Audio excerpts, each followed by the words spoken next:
한 주간 동안 평안하셨습니까? 벌써 우리가 이렇게 함께 모여서 예배하지 못한 것이 한 달이 넘어갔습니다. 2월 마지막 주 예배 드리고 이제 4월 첫째 주가 되었습니다. 우리가 생각하기는 이 코로나19 바이러스가 빨리 잠재워지고 함께 모여서 예배하기를 소망했는데 이렇게 시간이 좀 길어지고 있는데 그렇다고 해서 낭망하지 마십시다.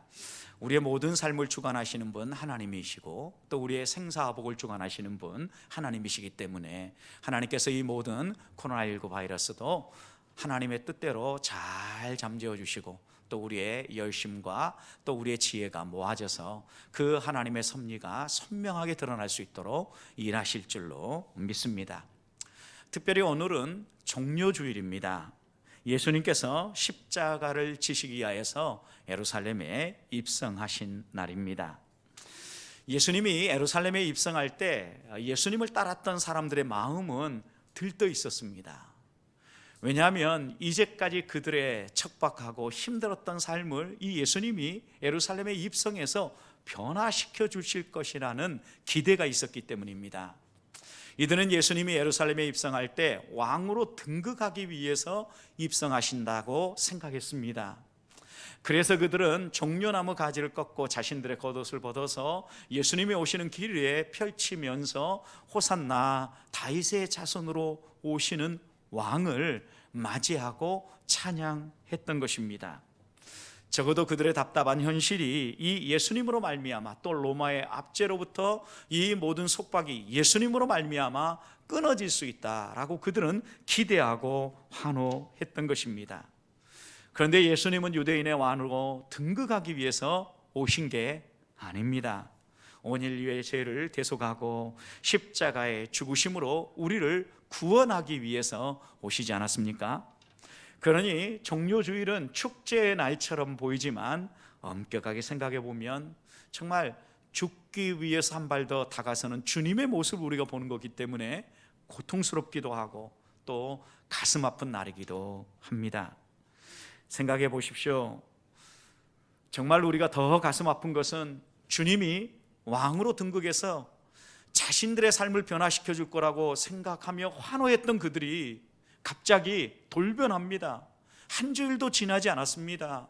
그런데 종교 지도자들의 충동을 받아서 이 사람을 십자가에 못 박으라고 십자가에 처형하라고 외치는 사람들이 돼버리지 않았습니까? 그러니 종료주일은 축제의 날보다는 고통스럽고 참 가슴 아픈 일들을 다시 한번 우리의 마음에 새기면서 우리는 혹시 이런 사람들처럼 주님을 영접하고 주님을 따른다고 하면서 오히려 주님을 찢고 주님의 손에 못을 받고 있지는 않은지 다시 한번 돌아보아야 되겠습니다. 예수님은 예루살렘에 입성하면서부터 본인이 무엇을 위해서 이 땅에 오셨고 본인이 표현을 분명하게 해 주셨습니다. 예루살렘에 입성할 때 어떤 전쟁에서 승리한 개선 장군처럼 또 왕에 등극하기 위해서 행진을 하는 그런 왕처럼 입성하신 게 아닙니다. 전투마를 타신 게 아닙니다. 겸손하고 비천하게 나귀 새끼를 타고 입성하지 않으셨습니까? 입성할 때 예수님을 따랐던 사람들도 보십시오. 예수님이 정말 이 세상의 왕으로 권세 있는 자로 등극하기를 원했다고 하면 따르는 사람들도 비슷해야 되지 않겠습니까? 좀 실력도 있고 권세도 있고 또 능력이 있는 사람들이 예수님을 따랐던 게 아닙니다, 여러분. 예수님을 따랐던 사람들은 지극히 평범한 사람입니다. 아니, 평범하다 못해 오히려 어렵고 소외당하고 정말 하층민이라고 사는 사람들이 따라가지 않았습니까? 어부들, 세리들, 창녀들, 노숙자들, 여러분 이런 사람들이 예수님을 따르면서 환호하고 따라갔던 겁니다. 예수님은 예루살렘에 입성할 때부터 본인이 무엇을 위해서 오셨는지를 보여주고 계시는 겁니다.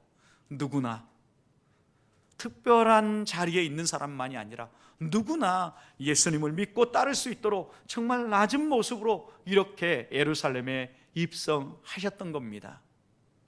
예루살렘에 입성하실 때만이 아닙니다. 예루살렘에 입성하신 다음에 월요일부터 주님이 하셨던 일들이 무엇입니까? 성전에 나아가시면서 주님은 잎사귀만 무성한 무화과 나무를 저주하시지요.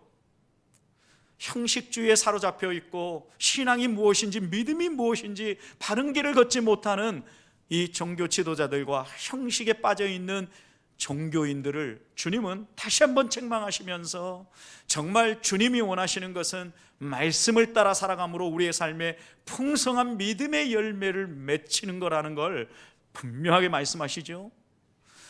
적어도 우리 주님은 이렇게 말씀하신 후에 성전에 들어가서 성전의 기능을 제대로 회복시키면서 정화하는 작업을 합니다. 그리고 종교 지도자들과 변론을 하면서 주님이 다시 오실 그날, 재림할 그날, 십자가에 죽으시고 부활하신 후에 이제 재림의 그날을 우리가 기다리며 살아갈 것인데, 재림의 그날 어떤 징조가 있은 다음에 올 것인지 이야기해 주시죠.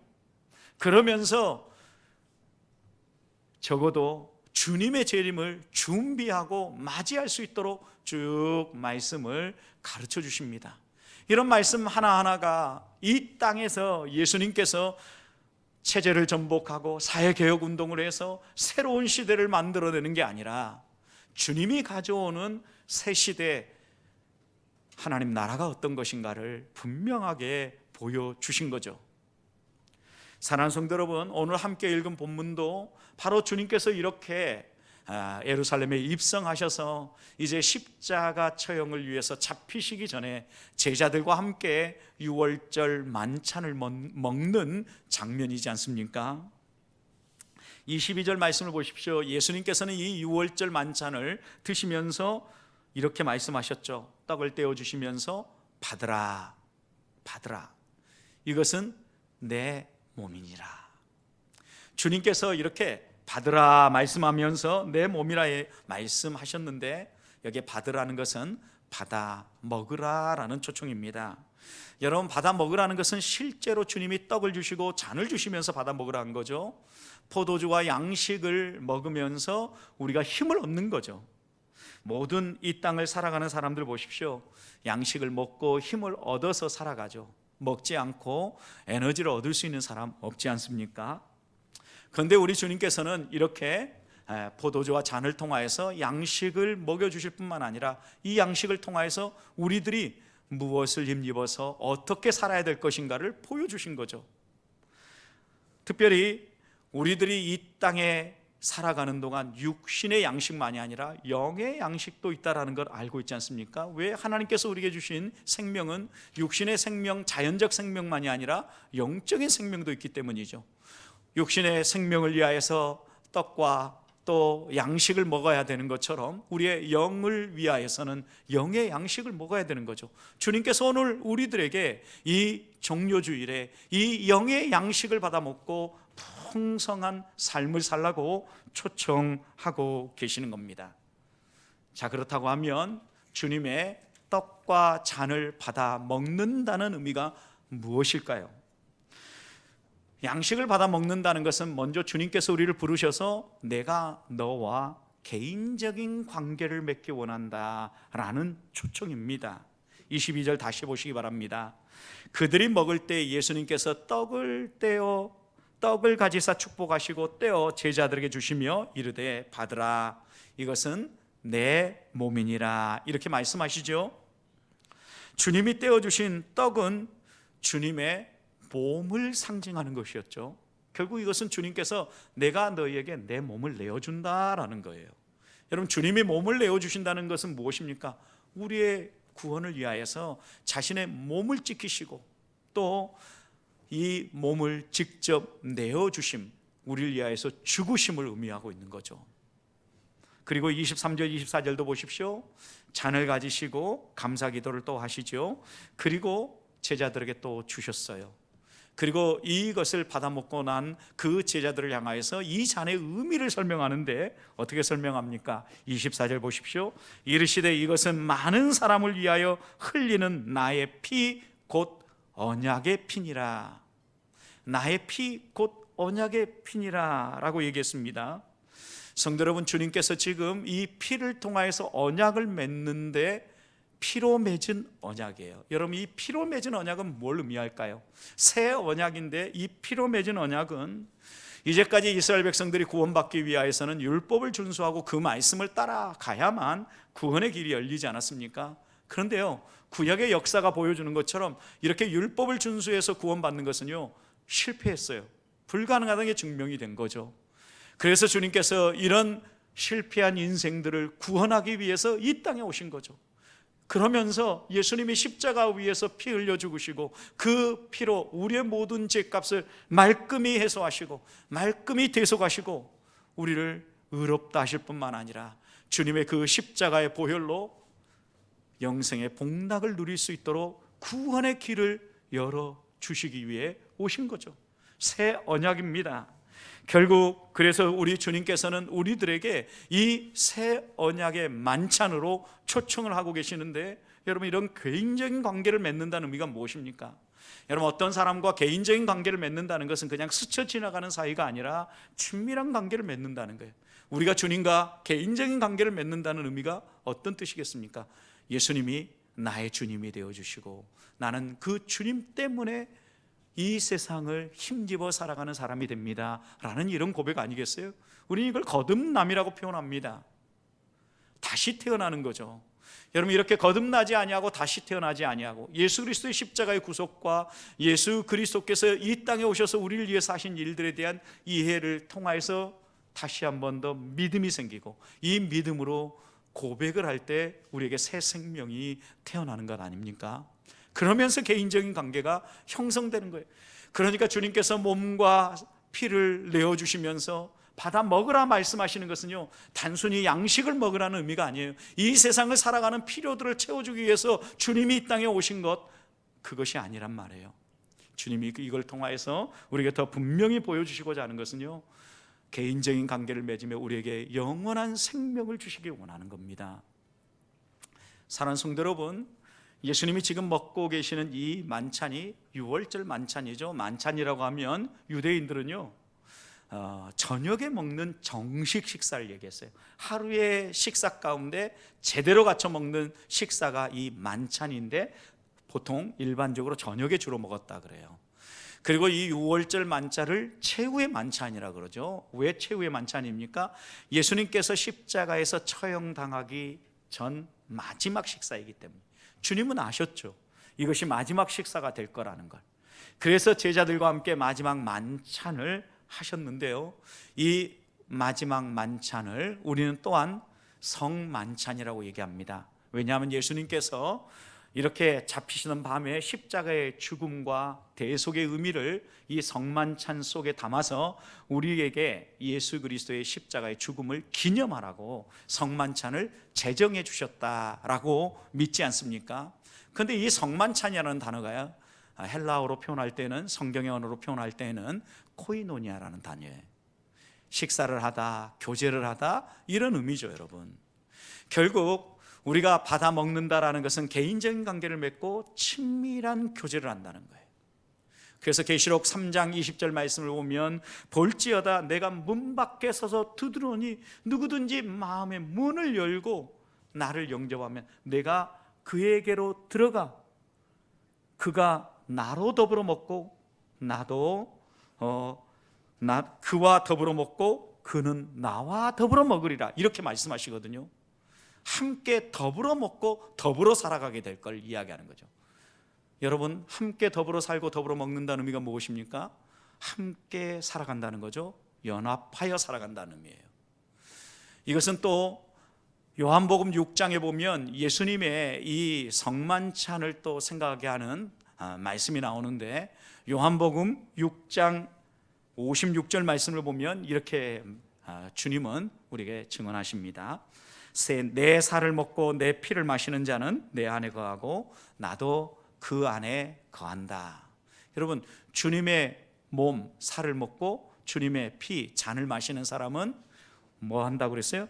내 안에 거하고 내가 그 안에 거하고 그도 내 안에 거한다. 연합한다는 의미예요. 더불어 함께 살아간다는 겁니다. 여러분, 우리가 주님과 더불어 살아간다는 것 어렵게 생각할 이유가 없습니다. 우리 안에 분명히 주님이 계시지요. 함께 살아가는데 여러분, 이것은 우리가 부부가 결혼해서 함께 살아가는 것도 역시 이것에 연결해서 이해해 볼 수 있어요. 전혀 남남이죠. 사랑하는 마음이 있어서 두 사람이 서로 만났습니다. 법적으로 부부가 되었습니다. 한 공간에서 함께 더불어 살아갑니다. 여러분, 그런데 이 더불어 살아가는 사람이 생각이 달라요. 하고 싶은 게 달라요. 그러면 부부가 함께 살아가기 힘들겠죠. 아마 그 뜻이 맞추고 함께 살아가려고 하는 삶의 방향이 맞춰질 때까지는 티격태격 계속 싸울 겁니다. 그런데 어느 정도 이렇게 그 마음들이 맞아지면은요, 두 사람이요 한 방향을 향하여서 힘을 모으고 모든 것을 쏟아부으며 살아가는 거 아닙니까? 이게 연합하여 살아가는 거예요. 몸은 둘이에요. 그런데 마음과 뜻은 하나가 되어서 살아가는 거죠. 아이를 낳아 보십시오. 더 분명하게 드러나죠. 모든 삶의 방향, 남편이 하고 싶은 게 있습니다. 아내가 하고 싶은 게 있습니다. 그런데 1차 우선순위가 어디에 맞춰집니까? 아이를 양육하는 쪽에 맞춰지잖아요. 이게 함께 마음을 모으고 연합하여서 살아가는 거예요. 우리가 주님과 함께 연합하여 내가 그 안에 거하고 그가 내 안에 거한다는 것 역시 이것입니다. 주님의 말씀을 보면서 주님의 뜻이 무엇인가를 우리가 생각하며 하나님과 더불어 함께 살아간다는 거죠. 여러분, 이것이 주님의 떡과 잔을 받아 먹고 주님과 연합한 삶을 살아간다라는 의미예요. 또 하나는요, 이어지는 요한복음 6장 57절 말씀을 보면요, 또 이렇게 살을 먹고 피를 마신다는 의미를 이렇게 얘기했습니다. 살아계신 아버지께서 나를 보내심에 내가 아버지로 말미암아 사는 것 같이 나를 먹는 그 사람도 나로 말미암아 살리라. 성도 여러분, 나로 말미암아 살리라라는 이 말의 의미가 무엇입니까? 예수님께서 아버지로 말미암아 사는 것처럼 예수님도 이 땅을 살아가는 동안 아버지의 뜻을 이루기 위해서 아버지가 공급하시는 힘을 힘입어서, 그러니 새벽에도 하나님 앞에 깨어 기도했고 하루를 마감하면서도 하나님 은혜를 구하며 하나님 앞에 무릎 꿇었던 주님이지 않습니까? 그것처럼요, 우리가 주님으로 말미암아 산다라는 것은요, 주님을 힘입어서 살아간다는, 주님이 공급하신 힘으로 살아간다는 거죠. 한 주간을 살아가는 동안 우리가 어떻게 살아야 될 사람들인가 다시 한번 생각해 보십시다. 우리 육신의 건강을 생각하며 조심하기도 하고 또 필요한 에너지를 섭취하기 위해서 음식을 먹는 것처럼, 사랑하는 성도 여러분, 우리가 주님의 몸, 주님의 잔을 받아 먹으면서 주님과 개인적인 관계를 맺을 뿐만 아니라 주님이 공급하신 힘으로 주님과 연합하여 한 주간을 살아간다는 의미가 무엇인지 마음 깊이 새기고 주님 백성으로 한 주간을 살아내는 우리 성도들 되시기를 축복합니다. 두 번째입니다. 받아 먹으라는 이 말씀 속에는요, 우리를 주의 가족으로 초청하시는 말씀이에요. 다시 22절 보십시오. 그들이 먹을 때 그랬어요. 여러분, 이 식사가 무슨 식사라 그랬어요? 유월절 식사예요. 유월절 식사는요, 유대인들이요 가족 중심으로 모여서 하는 식사였어요. 가족 공동체 식사라고요. 가장이 가족들을 다 모읍니다. 그러면 제일 먼저 포도주를 잔에 채워주고 먼저 한 잔 마시는 거죠. 그리고 난 다음에 유월절 음식들을 가족들에게 이렇게 나눠요. 그 가운데는 유월절 어린 양뿐만 아니라 무화과, 아몬드, 대추, 건포도, 이런 열매들, 향신료, 이런 것들을 첨가해서 만든 하로셋이라는 음식을 먹는데요, 이 하로셋이라는 음식은요 크림 같은 종류예요. 여러분, 이 크림 같은 종류를 먹는 이유가 있다 그래요. 이들은요 애굽에서 종살이 할 때 진흙을 이겨가지고 벽돌을 만들고 노동을 했잖아요. 그래서 그때 진흙을 막 이기며 수고했던 것을 다시 기억하면서 이 고난으로부터 우리를 구원하신 하나님을 기억하면서 이 하로셋이라는 음식을 먹는다는 거예요. 여러분, 이런 음식들을 먹고 다시 두 번째 잔을 채우고 그들은 음식을 먹고 또 이런 유월절 어린 양과 이런 음식을 먹는 의미가 무엇인지를 쭉 설명을 합니다. 그리고 결국 가족들이 함께 이렇게 이 유월절 식사를 마무리하게 되는데요, 성도 여러분, 이런 가족과 함께 먹어야 할 식사를 우리 주님은 제자들을 불러서 함께 식사하죠. 여러분, 이 말씀 속에는 제자들을 우리 주님은 가족으로 받아들이고 가족으로 영접하셨다라는 것을 보여주는 거죠. 우리가 이 땅을 살아가면서 가족이 되는 방법은 여러 가지 방법이 있죠. 여러분, 입양을 하는 방법도 있고 또 전혀 남남인 사람이 함께 결혼을 위해서 법적으로 가족이 되기도 합니다. 또 이렇게 엄마 아빠와 그 가정에서 자녀가 태어남으로 또 출산함으로 또 이 사람을 우리의 자녀로 받아들여서 가족이 되기도 합니다. 그러나 분명한 가족의 공통점이 하나 있지 않습니까? 그것이 무엇입니까? 이 사람들은요, 법적으로 가족으로 하나로 묶여져 있는 거예요. 법적으로. 그래서 분명히 주민등록 등본이라든가 이런 걸 떼어보면 가족은요, 가족관계에 분명하게 들어와 있어요. 성도 여러분, 이렇게 법적으로 가족관계를 맺는 것처럼 우리들이 영적인 가족으로 들어가는 의식이 무엇일까요? 예수 그리스도를 개인의 구주로 영접하는 거죠. 믿음이죠. 믿음. 하나님께서 우리에게 은혜가 베풀어졌을 때 그 은혜를 우리가 받아들이고 그 은혜로 응답함으로 말미암아 예수 그리스도가 나의 죄 때문에 십자가에 죽으시고 구원하셨다는 이 사실을 믿고 받아들이며 예수님은 나의 삶의 구원자일 뿐만 아니라 내 삶의 주권자, 주인으로 영접하며 살아가는 거죠. 이게 뭐예요? 여러분, 가족이 된다라는 의미예요. 성도 여러분, 그런데 가족이 되면 어떻습니까? 가족은요, 가족들이 요즘같이 감염의 위험이 있을 때 밖에 나갔는데 좀 늦어지면 어떻습니까? 걱정되죠. 여러분, 왜 걱정이 됩니까? 관심이 있기 때문입니다. 사랑하는 마음이 있기 때문입니다. 성도 여러분, 우리가 한 가족이라는 의미는요, 무궁무진한 의미들이 그 속에 담겨져 있어요. 적어도 가족이라면 관심을 쏟아부을 수 있어야 돼요. 하나님께서 이렇게 우리를 영적인 한 가족으로 묶어주신 공동체 어디 있습니까? 우리 함께 모여 예배하는 보배 교회 가족 공동체죠. 이 보배 교회라는 공동체뿐만 아니라 예수 그리스도를 개인의 구주로 영접하고 믿고 따라가는 이 땅의 모든 거듭난 하나님의 백성들, 여러분, 이런 모든 사람들이 결국 우리의 가족들이죠. 그 한 사람 한 사람에 대해서 우리가 어떻게 해야 돼요? 관심을 가져야 되고 또 사랑을 나눠야 되고 또 우리의 가진 것들을 베풀고 섬기면서 더불어 함께 살아가야 되는 거죠. 여러분, 이게 가족이죠. 저는 우리 보배교회 성도들이 다시 한 번 더 우리에게 받아 먹으라고 초청하시는 이 주님의 떡과 잔을 받으면서 우리가 가족이라는 사실, 주님께서 우리를 영적인 새 가족으로 부르셨다는 사실을 잊지 마십시다. 우리의 믿음의 고백으로 이렇게 받아들이지 않았습니까? 그런데 가족 공동체의 특징이 있어요. 정말 우리가 거듭나고 주께 받아들였다고 하면 주님께서요, 마가복음 3장에 보면 어떠한 사람이 하나님 나라의 새 가족인지, 영적인 새 가족인지를 분명히 말씀하셨어요. 마가복음 3장은요, 예수님께서 병자들을 고치실 때 많은 사람들이 보니까 저 사람이 귀신을 들려서 귀신들 가운데서 제일 센 귀신의 왕인 바알세불을 힘입어서 나머지 좀 더 힘이 덜한 귀신들을 내쫓아서 병자들이 치유되어지고 기적이 일어나고 이런 놀라운 일들이 일어난다고 소문을 퍼뜨린 거예요. 그러니 사람들이 다 저 사람이 미쳤다라고 얘기한 거죠. 그런데 이 이야기가 소문에 소문을 타고 예수님의 가족까지도 전달된 거예요.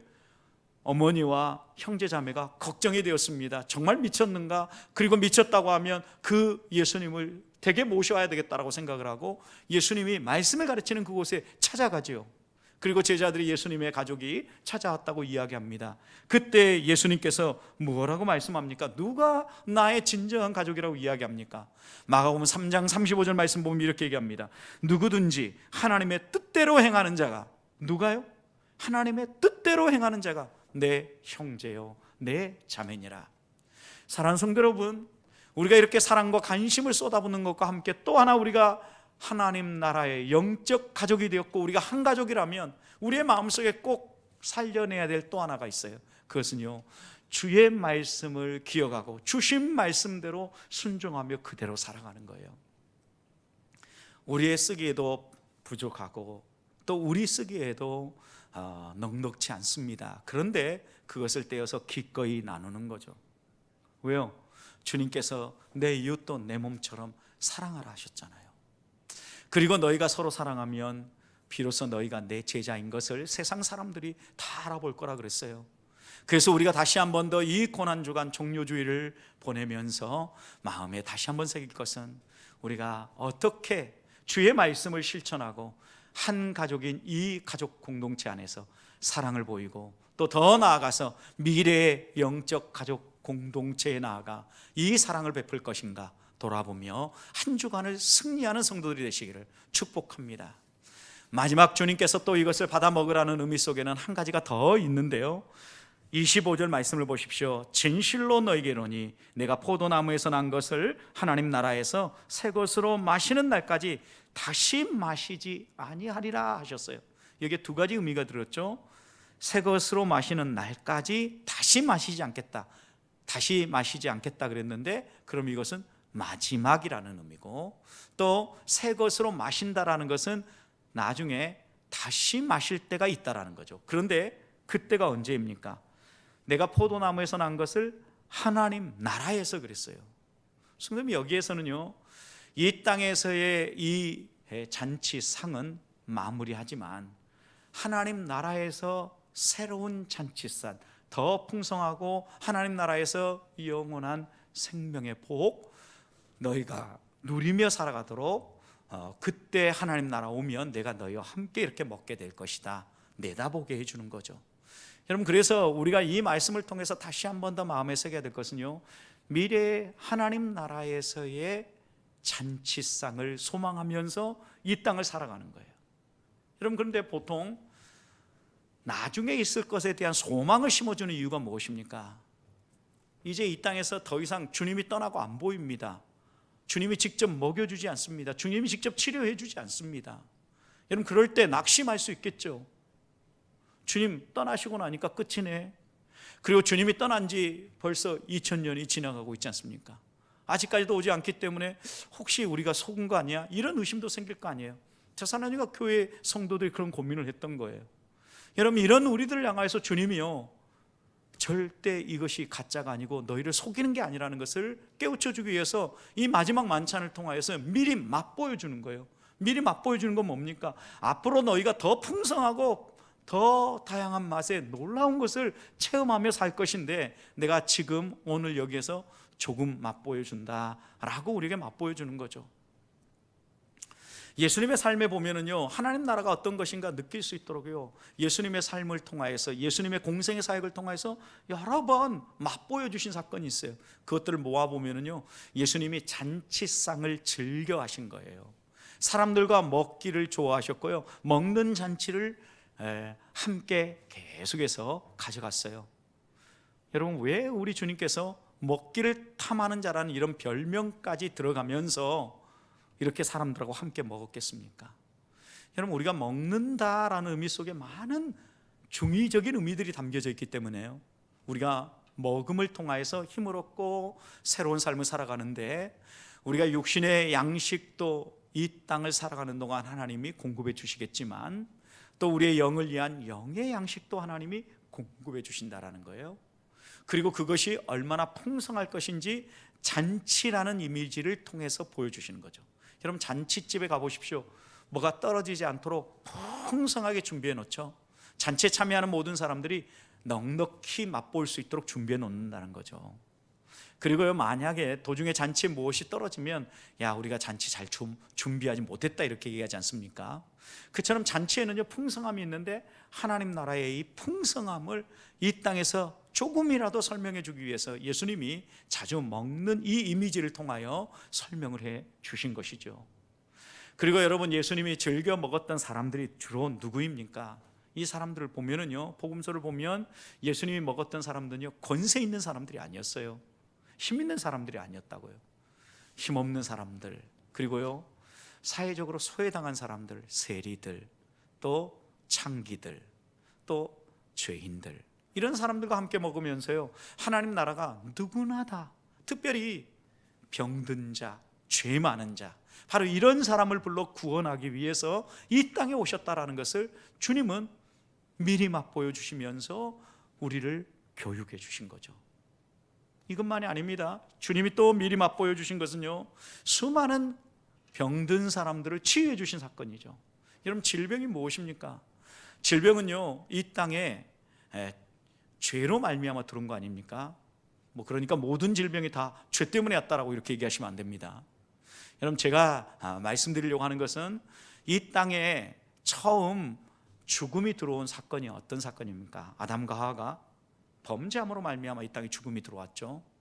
그런데 이 죽음의 그림자가 여러 가지 다양한 면으로 나타나요. 심리적인 영역에서는요, 불안함, 두려움 이런 것으로 나타나고요, 우리의 몸 가운데에는요, 질병으로 나타나요. 여러분, 두려움이 심하면 심리적 방역이 안 되면요, 이 두려움 때문에 그 사람이 위축되고요, 결국 빨리 죽어요. 또 우리 몸에 질병이 들어와 보십시오. 그러면 이 질병을요, 적절하게 치료하지 않으면 어떻게 됩니까? 이 질병이요, 결국은 우리로 하여금요, 병들게 만들어서 더 병이 심화되어지면 결국은 죽게 만드는 거죠. 그러니 여러분, 죽음의 그림자인 이 질병은요, 죄 때문에 왔다고 해도 과언이 아니라는 의미예요. 성도 여러분, 우리가 코로나19 바이러스 감염에 대해서 두려워하는 것도 무엇 때문에 두려워하는 것입니까? 다른 것 때문에 두려워하는 게 아니에요. 질병을 우리가 고쳐주시는 하나님을 신뢰한다면 이 감염도 두려워하지 않겠죠. 그런데 감염되어지면요, 무증상 감염자들이 많아서 나도 모르는 사이에 호흡곤란이 오고, 호흡곤란이 오면 급격히 폐 기능이 손상되어져서요, 사망하는 예들이 많이 나타나기 때문에 그래요. 하나님 앞에서 우리가 해야 될 일들이 아직도 남아있는데 우리가 조심하지 못함으로 우리의 생명을 잃게 될 수도 있기 때문에 우리들이 감염의 위험으로부터 조심하고 또 피하고자 하는 거 아니겠습니까? 사랑하는 성도 여러분, 우리가 하나님 나라를 미리 맛보고 하나님 나라 백성으로 이 땅을 살아간다면요, 우리들이 하나님 앞에서 어떻게 살아야 될 것인가 다시 한번 생각해 보십시다. 받아 먹으라 라고 얘기하실 때 적어도 이 받아 먹으라는 의미 속에는요, 세 가지가 담겨져 있다는 거예요. 개인적인 관계를 맺자, 내가 주는 양식 받아 먹고 거듭나서 하나님 나라 백성으로 살아라, 내가 공급하는 힘으로 더불어 살아라. 두 번째는요, 가족으로 받아들인다는 거예요. 우리가 거듭났다는 건 가족으로 받아들였는데 우리의 가족이 누구인가를 생각하고 가족이라면 우리가 어떻게 그들과 관계를 맺어야 되는지 다시 한번 돌아보게 하는 거예요. 그리고 마지막으로는요, 하나님 나라에서 누릴 그 복락을요, 미리 맛보여 주신 거예요. 그렇다면 우리가 소망해야 되지 않습니까? 지금은 좀 척박합니다. 어렵습니다. 이 어려움 가운데서 넉넉히 이겨내라고 기대하고 소망하도록 주님께서 미리 맛보여 주신 거예요. 우리에게는 더 영원한 삶이 기다리고 있습니다. 그날을 소망하면서 넉넉히 이겨내시며 정말 하나님께서 우리에게 받아 먹으라는 이 말씀의 의미를 한 주간 동안 깊이 묵상하면서 승리하는 우리 보배교회 성도들이 되시기를 주님의 이름으로 축복합니다.